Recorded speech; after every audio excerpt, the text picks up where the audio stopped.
Bienvenue à toutes et à tous. Une nouvelle prorogation de l'état de siège dans les provinces du Nord Kivu et de l'Ituri. C'est à quoi se sont attelés les députés nationaux mardi. Sur 355 élus ayant pris part au vote, 348 ont voté oui, 5 non et 2 se sont abstenus. Le texte a été immédiatement envoyé au Sénat pour une seconde lecture. Pour justifier cette énième prorogation, la ministre de la Justice et garde des Sceaux a indiqué que l'état de siège est prorogé tous les 15 jours sur autorisation de l'Assemblée nationale et du Sénat. Suivant.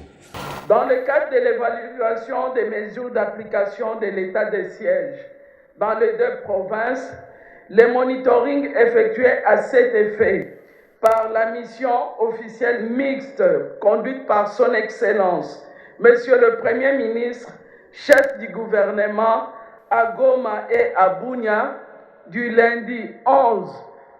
au mercredi 13 avril 2022, a démontré qu'il y a encore des défis à relever. Comme je l'ai mentionné lors de ma précédente présentation du projet de loi que vous avez adopté pour autoriser la prorogation qui est actuellement en cours, la concertation interministérielle est indispensable pour examiner le bien fondé des recommandations enregistrées sur terrain par la mission d'évaluation afin d'élever des options idoines quant à l'état de siège.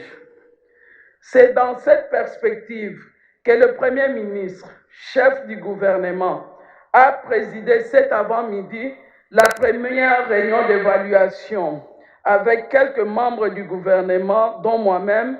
le commandement de l'armée et de la police nationale, ainsi que le responsable de la justice militaire, avant de prendre part à la réunion qui sera conduite à cet effet par son Excellence, Monsieur le Président de la République, chef de l'État, élargi au caucus des élus des deux provinces sous état de siège.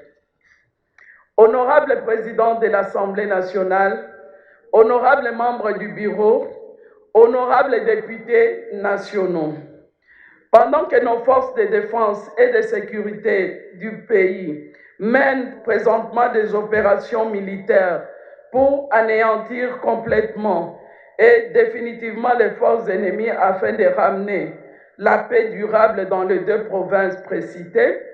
Son Excellence, Monsieur le Président de la République, chef de l'État, consécutivement à la décision prise lors de la 50e réunion du Conseil des ministres, a sollicité une nouvelle prorogation de l'état de siège suivant l'article sus-évoqué de la Constitution.